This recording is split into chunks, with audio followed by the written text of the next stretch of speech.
Mm. Ah. Get it. Hey, everybody. I'm Michelle Morris with Consolidated Planning Group. I'm so glad you're here with us tonight for this ADDA webinar. We've got Karen Mayer Cunningham. She is one of my top favorite collaborators to work with, one of my favorite people. Today, we're going to be talking about preparing for school success this fall. And if anybody knows how to help, it's Karen. So I am going to go ahead and share my screen and let her take over because I want to give Karen as much time to talk as possible. All right. Can you see that? Yes. Perfect. There we go. Preparing for school success this fall. We are recording. We cannot hear you or see you, but if you have any comments or questions, you can go ahead and put them in the chat box, and I will read those out to Karen as we go. And this is being recorded as well so that we can send it to you later. That's all I have. Awesome. Well, thank you so much, Michelle, for having me. It's always a pleasure to be with y'all. So if we haven't met, I'm Karen Mayer Cunningham, Special Education Boss, helping train and support everyone that sits at the 504 IEP table. And so as we're preparing for school success this fall, I want you to really be equipped for your kiddos to be successful. So if we go to the third slide, the next slide's a picture of me. I love that jacket. You don't want to sit here and look at this picture of you? I love it. It's just fantastic. Yes. But if you go to the next slide, are you really ready for back to school? I think that, as parents for kiddos that have, ADD and have a 504 or they have an IEP, we work so hard getting the paperwork right. And I think that we forget this very important part of the year, which is the handoff. And there is such great assumption, even on my part as a parent of a child that had a disability, that it would just smoothly transition over by itself. Even if you have the same setting. I was in a IEP meeting last week, and the student was, she's supported in a self-contained setting and literally the same teachers, but it's not the same thing. And you have to remember that teachers and staff members and support people have a million things that they're doing and a million children that they're supporting. So how I make sure that the school is ready for my student is that I supply them with what they need. And so on the next slide, it says, what are the supplies that you got for your child? And so I remember I used to love back to school supply shopping, and I'm addicted to office supplies now. That's how you know you're an old person. Office supplies and appliances, right? Hey, speak for yourself, lady. I love that stuff too. And I'm not going to claim being old. And so they got all their supplies and what they need to do their work. But it's really important that we are the person that supplies the school-based members with the information about our kiddo. And so when we do that, on the next slide, it's what are you going to supply the school? And so when I do presentations, I have people do what I call a ZAC pack. And it simply is a one-page narrative describing my child, their strengths, or as we say, their limitations and their talents. I just heard that the other day. I like that. Their limitations and their talents, kind of how their disability or their disabilities impact them and how they impact them across settings. I would love to believe that everybody in the school district has nothing but time on their hands to sit down and read my cherub's full evaluation, their full cumulative folder, their the summaries from their medical team and or outside therapists. We all know that doesn't happen, right? And we know that teachers are amazing, and God bless teachers. Anybody that would take our children for the day, they walk on water. But they come in and they have a week's, in-service week, and they are doing a million things and they're signing off on a million things. And yes, they're provided important components of your child's special education paperwork, whether that's a 504 or an IEP, but they're supplied them in volume respectfully. And so whether it's a third grade teacher or an eighth grade teacher that might have close to 200 students a day, you're going to have much better success when you're the one supplying the school with information about your kiddo. And so on that one-page summary, which is the same thing that I would get if you were my client, I want you to tell me everything about that kiddo. If I saw you in public and I was just in proximity, what does that ADD look like? What does that look like when you're when you're having a preferred task, when you're having a not preferred task, when I'm stopping you on a task, when I'm making you start a task that you're excited about or not excited about. And so I say that this piece of paper should be as descriptive as if you were leaving your child with a stranger for a week. If you were going out of town and somebody was going to come watch your child in your house, you wouldn't leave a note that said, good luck. Maybe sometimes we feel like that, right?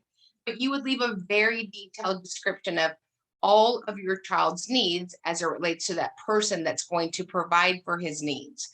And so the school is providing for your child's needs during the educational day, right? And that's everything from eating to dressing to ambulating to communication to attention needs, behavioral needs, academic needs, social, emotional. And so it's much better, since you are the owner, you're the cherub's owner, you're the expert, that you supply the school with that information. And teachers are so grateful for it. And so I get a nice 4x6 picture of my kiddo and I staple it to this, I call it a one sheet, right? Here's the one sheet. Everything from this is my cell number. It's easier if you just text me. It's easier if you call my secretary. She'll get a hold of me. Here's my best email, so that we're not fumbling through stuff, trying to call the registrar or the front desk lady to get a hold of mom. But you've given them that one sheet for your kiddo. It makes such a big difference, okay? Because they don't know what they don't know. And even when the paperwork is pristine, which is always our goal, for it to be pristine, prescriptive, and puffy, children are never paperwork. And those new persons providing an educational benefit for your child were not in those last meetings. So let's talk about the people that would need these supplies from you.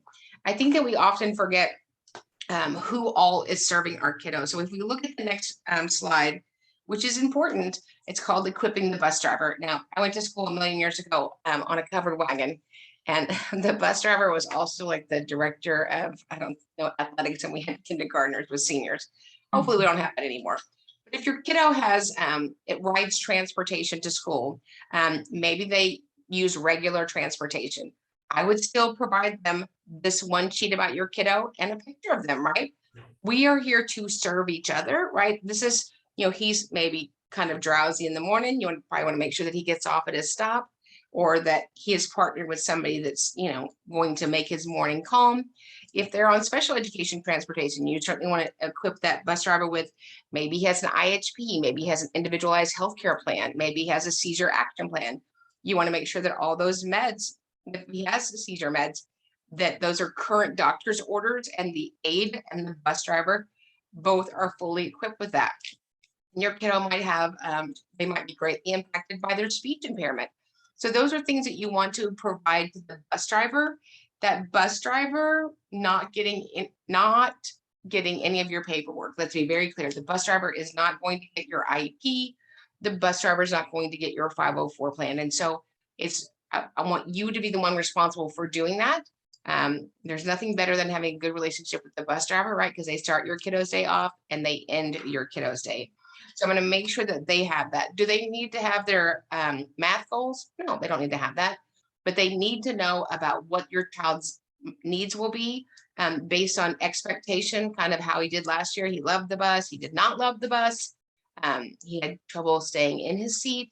He had trouble staying out of everybody else's seat. And so the more you can share with the bus driver, the better equipped that bus driver will be to serve your kiddo, right? Next, equipping the general education teachers. Teachers, say it with me, teachers. So it doesn't matter if your child is in first grade, they don't just have a teacher. We get very confused about this, right? They have a first grade teacher, right? Probably in first grade, we're not switching teachers, but that happens pretty quickly in second or third grade.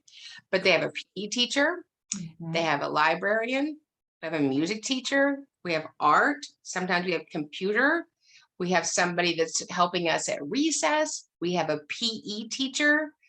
And these persons are rarely at a 504 meeting and never at an IEP meeting. Is that important that they would need to know about the outcomes and characteristics of your child's disability? Absolutely, right? And do these teachers have a lot of little humans at one time? Yes. Would it be helpful for you to provide that information to the general ed teacher that's not your main teacher? Yes, because they don't know.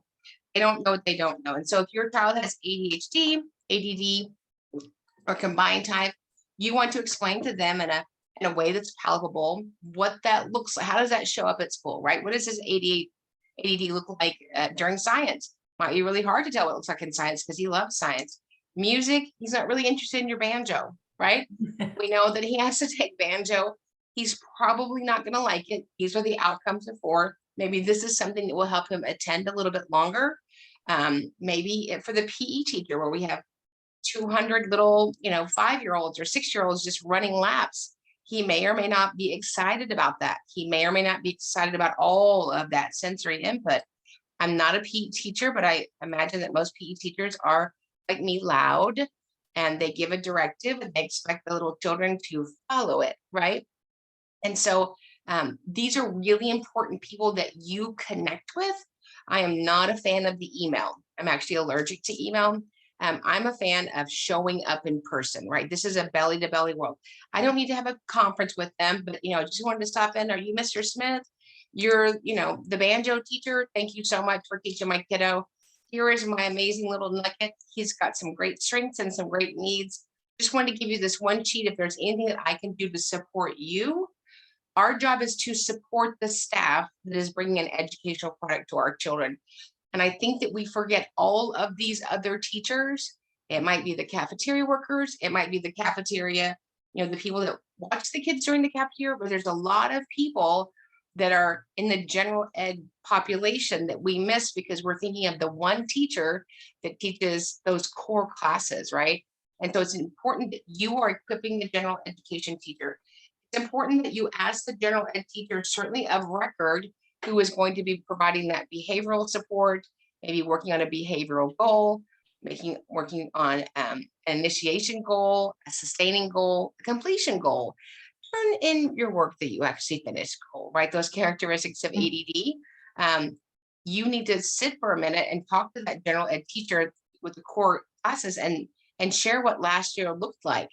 Share what it looked like when you ask him to sit on the carpet. I don't think we had carpet in the 70s. I don't think it had been invented, but if I see one more plan that says he must stay on his spot on the carpet, anyway, so he must stay in his designated area. So share with a teacher, what does that mean? We all have biases and assumptions. And if I was a teacher, especially a new teacher, and I got a kid and he had a behavior plan, that might not make me go, yay, especially if I never taught a child with a disability.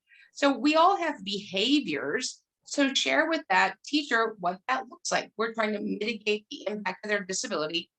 Our job in special education is to teach a child strategies to self-manage their disability, not make it go away, not ask them if they've taken their pill, none of that, not ask them if they're focusing today because they have a disability that impacts those things. But how do we best support that student? And nobody's going to know more than the parents or the guardians of that child. So make sure that you've equipped the general ed teacher. 2 things I'm going to ask the general ed teacher. Dear general ed teacher, what day of the week will you be taking data on my students' IEP goals? And you might hear a little silence after that. A lot of teachers don't know what you're talking about. A lot of teachers assume that the second teacher is going to take that data or the paraprofessional. And so while there's nothing wrong with working together on that, you need to make sure that that's set out from the gate. Who is going to do that, right? And then number 2, I'm going to identify and probably provide them with my students' accommodations. I think one of the greatest losses for our kiddos with a 504 or special education is that sometimes we do focus so much on those IEP goals or that behavior plan that we forget about the students' accommodations. And are the student accommodations, first of all, are they clean? Are they clear? Like the accommodation I really don't like. Check for understanding. I have no idea what that means, right? And so if you ask a kid, a teenager, a child, you okay? Most of them are going to go, yep. Do you need anything? Nope. Are you fine? Yep. So that's not really checking for understanding. That's sometimes checking to see if you want to be different and draw attention to yourself, right? So make sure that if you have an accommodation that the committee agreed upon, that you tell that to the teacher and say, did you have any questions about 25% extra time for assignments? Because sometimes teachers, it really is semantics. I train school districts from coast to coast, and what Michelle might think is an assignment, I don't think assignment. I think an assignment is something that I give a child that they're going to be graded on. And it may or may not be that. It may be something they're just assigned to work on during the day. So if there's any clarification, I want you to go in there and be Windex and clear it all up so that there's no question, so that we're all on the same page, so that we're all in love, instead of getting 10, 12, 18 weeks down the road and go, what do you mean you did that? That's because they assumed and they weren't at that meeting. So make sure you clear that up. When you're going over the accommodations with your general ed teacher, ask them, is the provision of this accommodation going to happen in this class?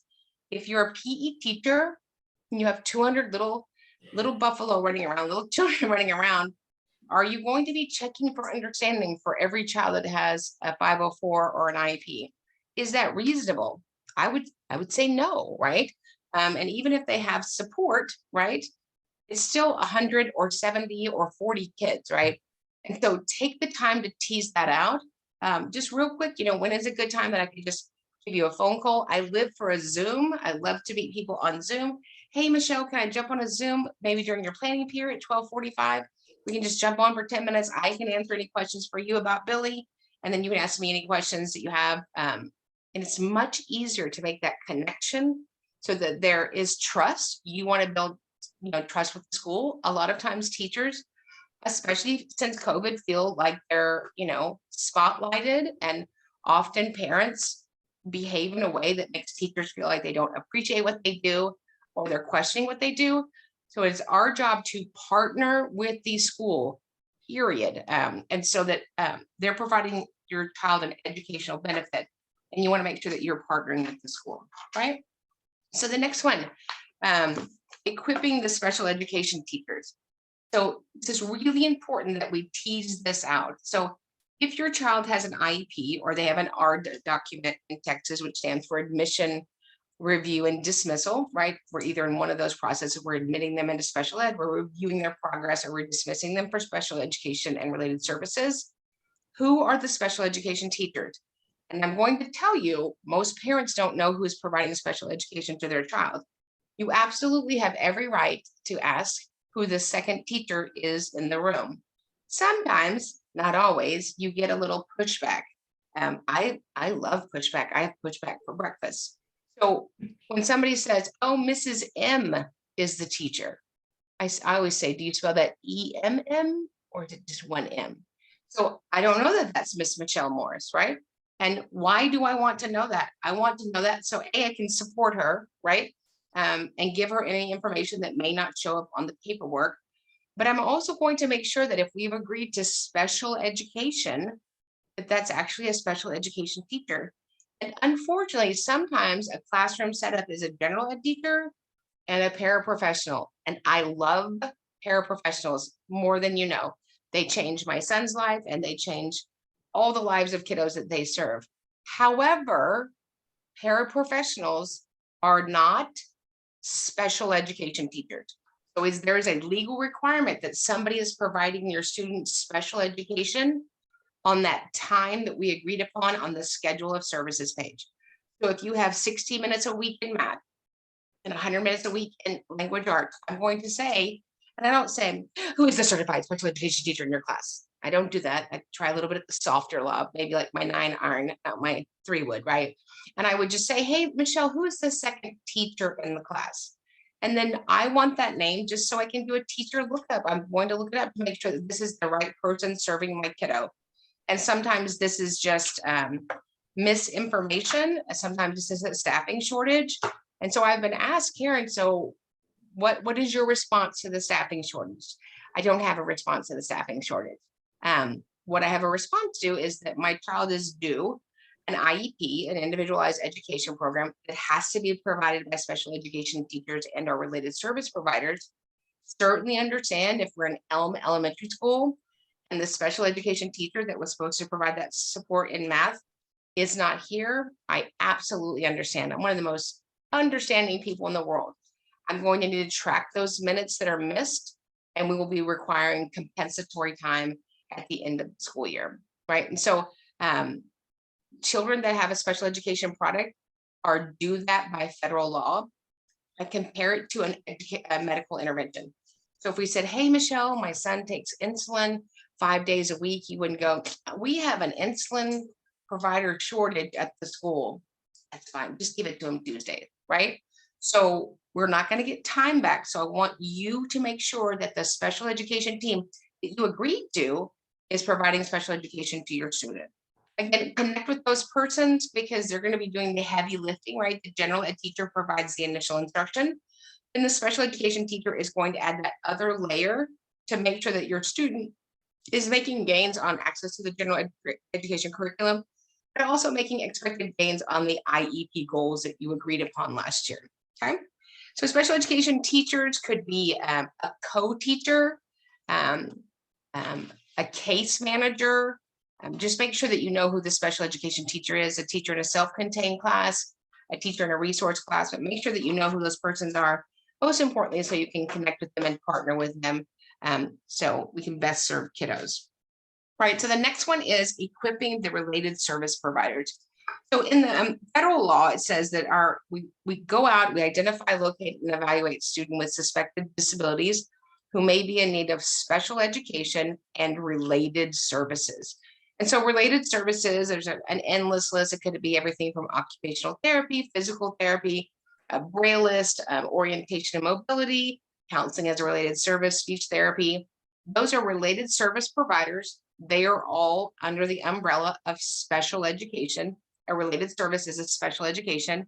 Again, you're going to want to connect with them. Often I'll have parents and I'll say, how was this year? It'll be April and I don't even know who the speech teacher is. Well, you know what? I put that onus on my parent. I don't put that onus on the speech teacher to call all 58 of her families and say, did you want to meet me? That I don't think that that's rightly weighted.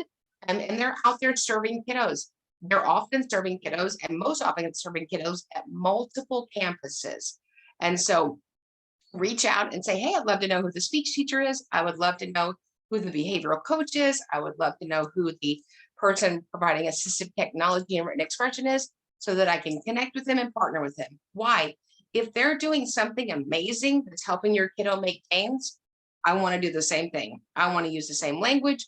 I want to use the same supplementary aids. I want to be doing the same thing so we continue his growth, right? You want to make sure that they have a copy of their accommodations page, because while your student is with a related service provider, although that's not a content area, their accommodations have to be implemented.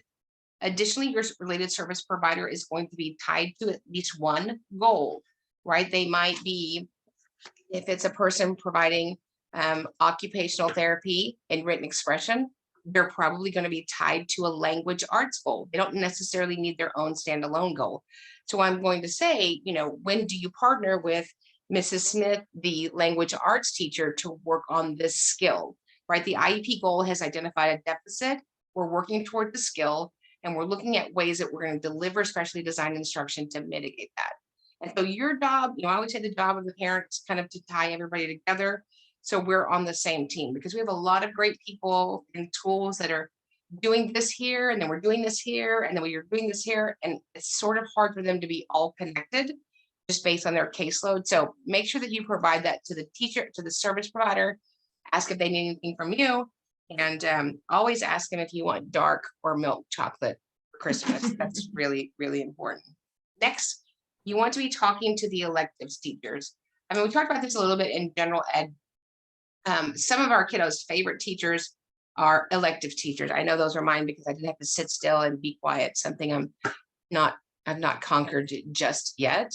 And rarely are they actually talked to about kiddos that have a 504 or an IEP. And rarely do they have support in the class and still need it, right? If your child has ADD during math and English and science and social studies, they probably have it during music, just to guess, right? Those teachers are rarely staffed with a second person. And so you certainly want to take the time out to connect with them in all the ways that will be helpful, and make sure that they have their accommodations list. Elective classes are probably not going to have an IEP goal. There's not an identified skill deficit in banjo playing at the state level, not yet. It might be coming, right? But certainly you want to make sure that if they have behavioral goals, that's going to be addressed and supported in their class. And that if there is a behavioral need and maybe the music teacher doesn't know how to address it, then you connect her with his behavioral coach or the LSSP or somebody that wrote the FBA or the behavior intervention plan so that he makes gains. Our job in special ed is one thing: teach a child strategies to self-manage their disability. But we have to teach them that strategy.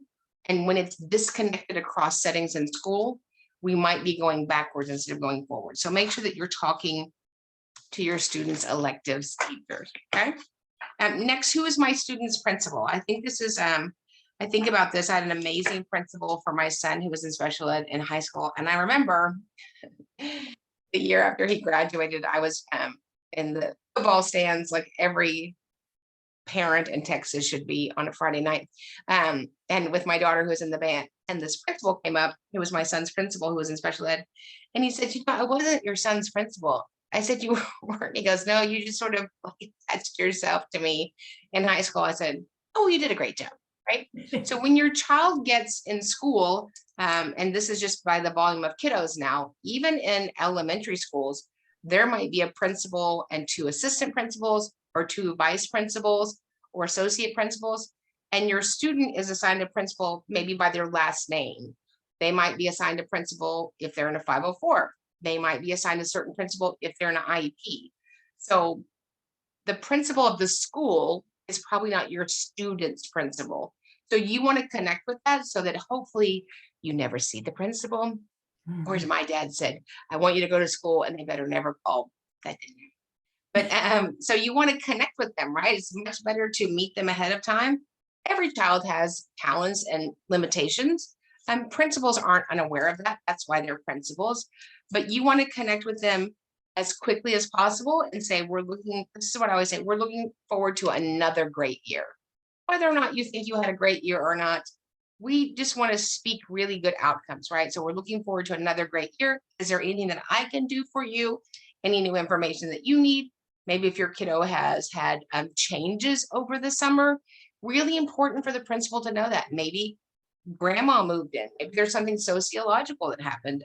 My daughter called me today and said, it's been a year since you came and evacuated us from the hurricane last year, right? So we have things that go on in kiddo's life that may not show up on the amazing state test, that may not show up, when they're playing PE. So provide that information to the principal so that they know that, so that they can support their staff, right? I think one of the things that parents could work on is finding out who your team lead is in your school and let them do the leading. I know as moms, those of us that, there's probably not anybody on this Zoom, but those of us that are controlling parents, we want to go in and fix everything for Billy, right? And we don't want Billy to hurt, and we want him to have the very best teacher. And all of those things sound great, but they're not real world, right? We learn and we grow by some resistance. And so your child does not have to have the exact same thing that you want for every situation, but you want to trust your student's principal to oversee his educational plan, his educational product, and success from bell to bell. That is their goal. And so connect with that principal. And I don't know if principals eat chocolate, but you should offer them chocolate as well. Okay.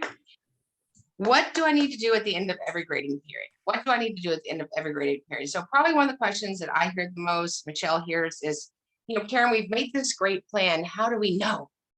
How do we monitor that it's really happening? And that's a great question with a phenomenal answer. It's because we've partnered. Right? I'm not here to interrogate you. I'm not here to catch you. I'm not, somebody said, jumping out of the bushes. I'm like, that would mess up my hairdo. So we're here to partner with people. So when I partner with people, just like I'm starting off the beginning of the year with great school supplies for all the staff, I'm going to let them know what my expectations are. And my expectations are that my child works, that my child honors other people and the staff, and that he has goals and expectations that have rigor, but not that will overwhelm him. And so going to let them know at the end of the grading period and during the grading period, the things that I need from the school. If you're using something that makes them successful, lined paper, a fidget, a spacer, whatever, let me know so I can either replicate that. You can make me a set and we're working on the same thing at home. I want to be doing what you're doing that works at home so we increase gains. Number 2, I want his graded work sent home. Say it with, I want his graded work sent home.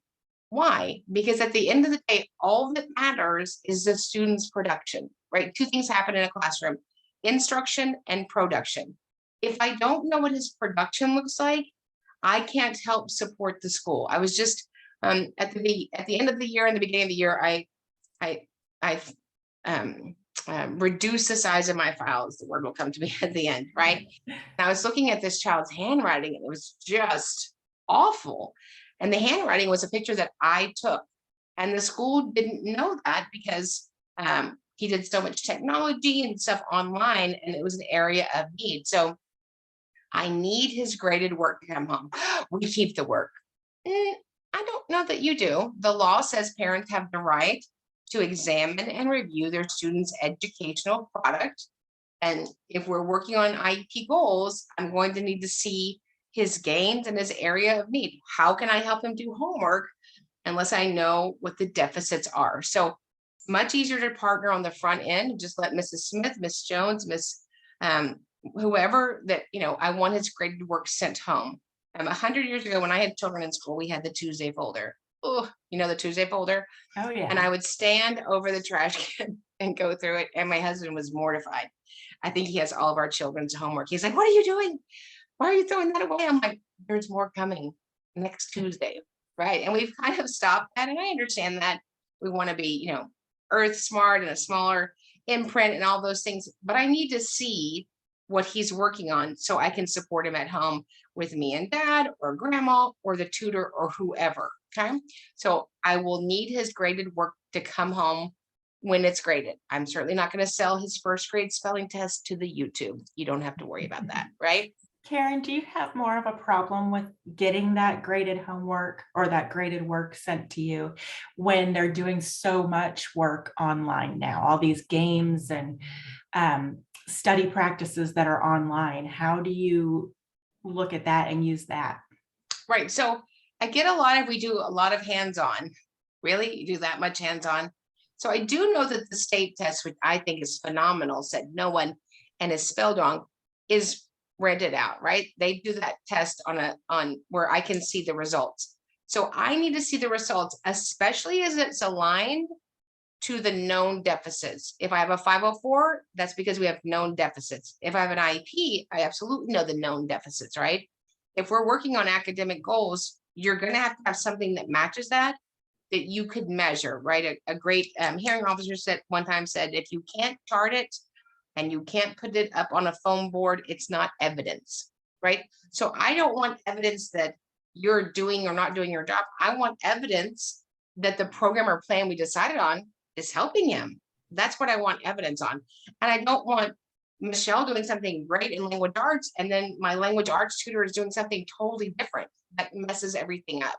And so I just let them know that ahead of time. But we are allowed to have access, whether your kiddo is in special ed 504, the valedictorian, or whoever. The law says you have access to your child's educational records, even if that's just to review them, right? Okay, and so the next one is what is RDCS. Now, when I say this in full words, people's necks get blotchy, and I do love a good blotchy neck at a meeting, as long as it's not mine. So RDCS is raw data collection sheets. So when I'm taking data on an IEP goal, I'm taking data to see if it's working, right? I'm taking data to see if the methodology, the criteria, the baseline, the finish line, all of that's working. And while the law doesn't have the federal law has no specificity about how we collect data, we absolutely have to collect data, and some of it has to be able to be photocopied. So at minimum, if you have an IEP goal, the school should be taking written data on that IEP goal at least once a week. So I'm going to be asking the teachers who are going to be working on his IEP goals.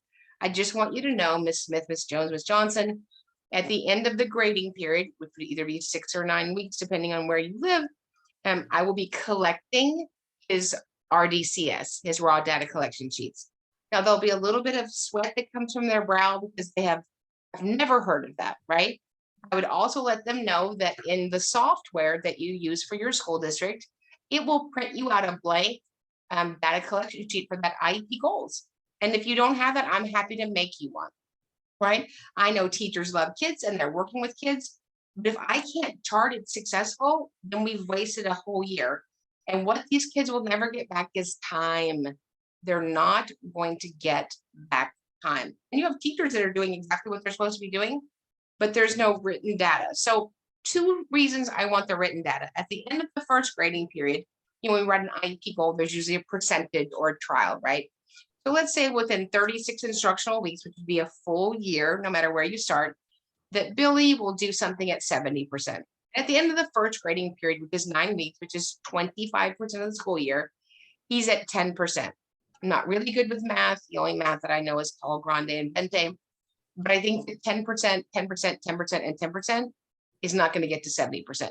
So if after 9 weeks I've been working on this IEP goal and the data supports that he's at 10%, then I know that a component of the goal or a component of the instruction, the special education instruction that I'm giving him, is not working. And so we make those adjustments, right?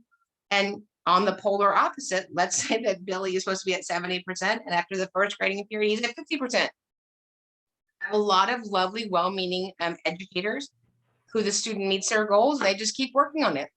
No, we don't keep working on, I already met, we move on to the next thingy, right? And so I want the raw data collection sheets to see if what we decided as a team is effectual for my child. Nothing else. It's not the aha. And teachers are glad and shocked to know that this is a requirement, but it's the help is for them. I can't remember. I don't know if it's Christmas Eve or St. Patrick's Day. I really don't, because I've been sitting here for 2.5 years. I don't know. Right. So I can't remember what happened in October if I'm the best teacher in the world. And even if you just had one special ed kid, there's no way that you're going to remember what happens over 180 days at school. You just can't. So the data supports them, right? Is what we're doing working? And if it's not, what adjustment can we make so that that child has expected outcomes? So raw data collection sheets. So how do I get those, Karen? I just say, hey, Miss Michelle, so excited that you're his teacher this year. Just wanted to let you know at the end of every grading period, I do collect a copy of the raw data collection sheets. Do you want me to bring you a floppy disk drive, an 8-track tape player, or just some copy paper? Which is best for you? So I don't say, Michelle, are you taking data? Because we know she's taking data because she's amazing. I'm going to ask her how I can retrieve a copy of those raw data collection sheets. And so, probably 2/3 of the people that I have the honor of training are school-based members.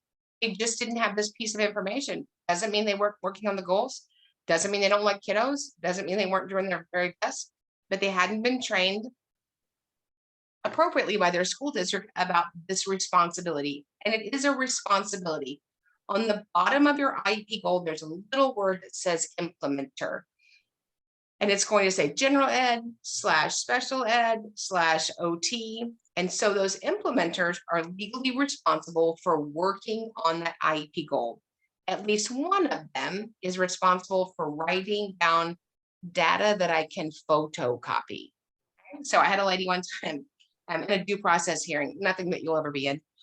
And I said, I pulled the open records and I couldn't find any raw data collection sheets. And she goes, that's very personal.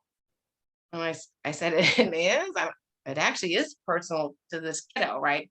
And she just didn't know that she was supposed to do that, because part of the language underneath implementer, it says teacher data and or observations.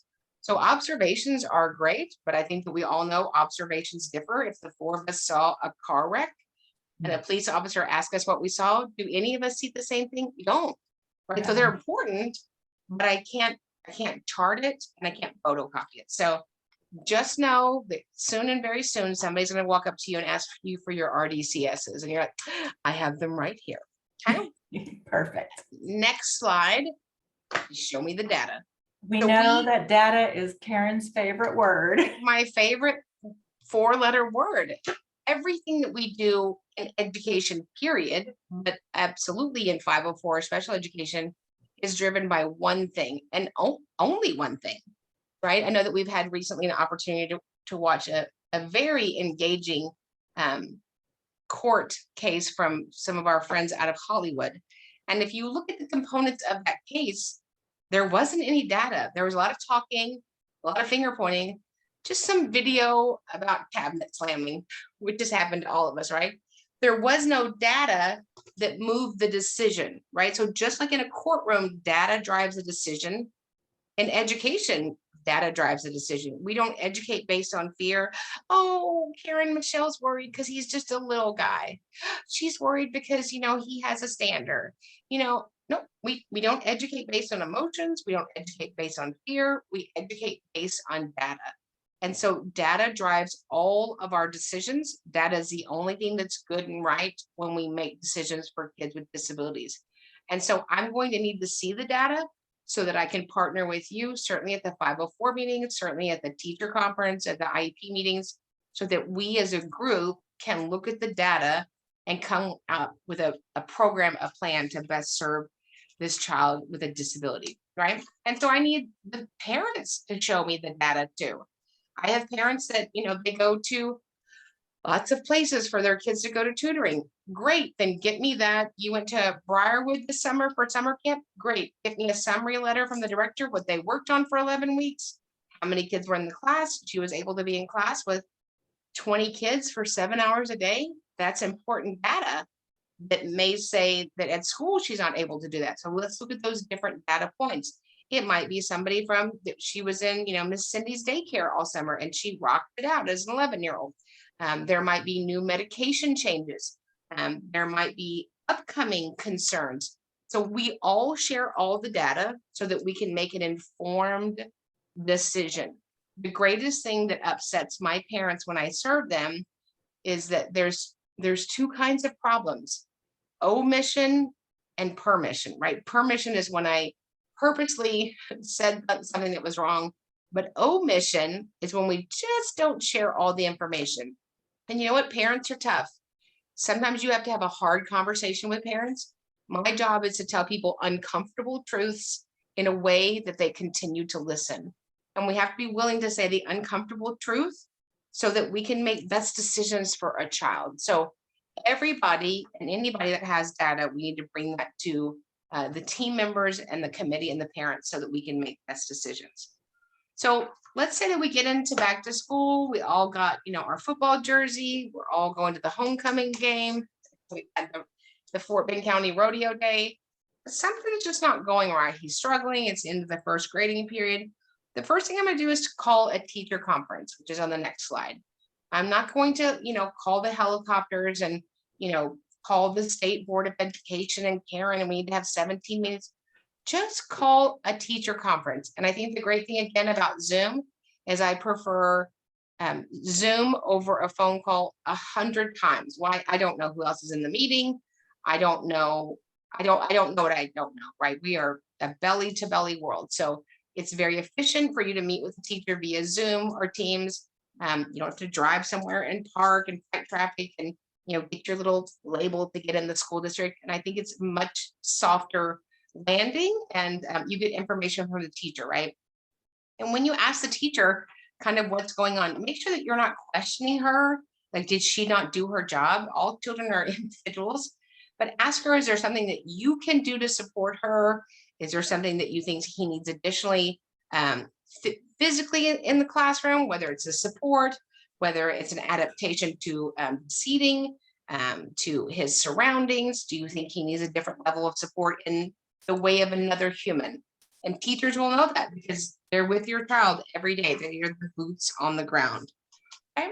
Next slide, as it's time for a referral to special education testing. And so any of you guys that know me, that what we don't get back is time. If you live in the great Texas, special education testing takes 45 school days. That's 25% of the year. That's after the school has granted the testing, which is usually about 2 weeks. And then after the testing is done, you have another 4 weeks, about 30 paper days to come back to the table. So at that point, 12 weeks of the year are gone. That's a third of the year. So when people tell me they're waiting, I have no idea what you're waiting for. If your child was running a temperature, you wouldn't wait till the end of the first grading period. And so special education testing is amazing because it does one of two things. It identifies and or eliminates. And so I want to know what I don't know. Special education testing will tell me if my child needs support in either a 504 or an IEP, which is more than the teacher could provide. There'll be a time after that, on the next slide, that you'll have special education reevaluation. That comes every 3 years if they in fact do qualify for special education. So when we go to the next slide, you might get the testing back and it identifies that there is a disability, but they don't rise to the level of needing an individualized education program, but they do need a 504. 504 is a civil rights law. It protects students from being discriminated and denied access to accommodations. You could have a little more in a 504. You could get general ed dyslexia. You could get some medical supports, although you could get medical support at individualized healthcare plan, no matter what sort of educational need you have in the school, and accommodations, right?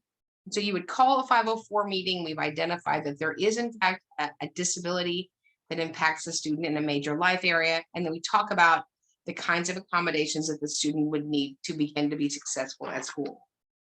The next one is you're calling a 504 meeting because your kid's on an IEP meeting because your child has an IEP. I have parents tell me this every day of my life. I had a parent tell me, actually somebody that I'm training said, well, I blew it as a parent. His meeting was in April. Oh, no, you can have, that's not, you can have a meeting whenever there's a need. Certainly you don't want to be calling a meeting every 24 seconds, but if there's a need to sit down and look at the 504, to look at the IEP and see if we need to make revisions or adjustments to it, you have that legal right. You don't have to wait till your annual meeting. If there's a need, there's a need. And the quicker we intervene, the quicker we can change outcomes for kiddos. Now I call an IEP meeting and convene those members when I'm considering changing something to the document. If I just want to talk about what I feel about something, if I want to talk about my child did not make the drill team, if I want to talk about she got Mrs. Smith instead of Mr. Johnson for the band teacher, those are not IEP meetings. Those are not 504 meetings. But the IEP meeting is to talk about something in that document, and the 504 to talk about something in that plan. And so the next slide, which is what matters, is that we are team students. You know, we all have emotions and passions and positions, and all of us can get very committed to their position. I know I can. But at the end of the day, it's not about the teacher, it's not about the parents, certainly not about the advocate. It's about the student, right? And what are we doing collaboratively, co-laboring, both in labor, to serve a student to be successful? Because at the end of the day, the federal threshold is the same for anybody, right? Gainful employment, independent living, and further education. And what are we doing as a team to do that so that the student can be successful? So that's why I want you to really ready yourself for the fall when the new little notebooks wear out and he's got a little tear in his backpack. Did you bring the supplies to the school so that they could best serve your student? And I know that you guys are going to. Yes, absolutely. Absolutely.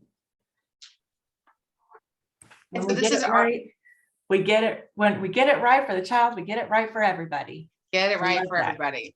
Absolutely. And so if there's ever anything that we can do for you guys, we train nationally. We do teacher professional development. We train anybody that sits at the 504 IEP table. We train people to become advocates. And certainly anything that we can do to serve you, please don't hesitate to let us know. We're on all the platforms. I think we are. So that we can get the information to you. It's about equipping people so that they can make decisions for better outcomes for kiddos. Absolutely. What about training? Sure. So we train. So we have the academy, the Special Education Academy, that meets once a week for 2 hours. We do training on federal and state law. We're about to start a series tonight about the G's, about intelligence, the 7 G's, and how that cognitive profile relates to your students' needs and successes. and what those standardized and scaled scores mean, which you may or may not have been trained on. And the Academy has hundreds of hours of training on it. All the past videos and training and the workbooks are archived. It's $47 a month. There's no permanent commitment. But we want people to be equipped. If you're the child of a parent with a disability, you're just trying to get through Thursday. And so this is a really great modality to bring you information in a way that you want to watch it at 1 a.m, or you can jump on the actual live calls. That it's beneficial for everybody that sits at the table. We have 2-day trainings, and then we have really in-depth 10-week mastermind for those persons that want to become professional advocates and serve kiddos from coast to coast. And we do, of course, teacher and professional development from coast to coast as well. That is fantastic. I know you're working on some great things with government lawyers and politicians and state agencies, and I'm so excited about that as well. So here's all of Karen's contact info, how you can get in touch with her. admin@specialeducationacademy.com. There's her phone number down there. We are almost out of slides and time, but there haven't been any questions yet. If anybody has a question, real quick, you can put that in the chat box for Karen. Otherwise, you can reach her these ways. Karen, I always love to brag on you. I think that what you've got going is just such a fantastic program, helping educate people what they need to know, what they just don't know. And it's so hard when there's so much information and you don't know what you don't know. And you bring it all in a fun and funny and entertaining way, which I just love. I appreciate. I'm never bored when I'm on a webinar with Karen. Thank you. I particularly love her TikTok account. You can also see her on Facebook, YouTube, all of that stuff. She's got great content and it's always helpful. And then there's the ADDA info. So if you are not following them yet on Facebook, you should be. And if you have questions for them, you can reach out. Oh, and that 281-690-1177 number is the Consolidated Planning Group office. So you can talk to Allison Scauberg at that number. If you need anything, we're here for you, certainly. So again, thank you to everybody for showing up tonight. Thank you, Karen, for your wealth of knowledge and information and humor and grace. Thank you for always having me. We appreciate it. We'll see you soon. Thank you. Good night, everybody. All right. Thank y'all.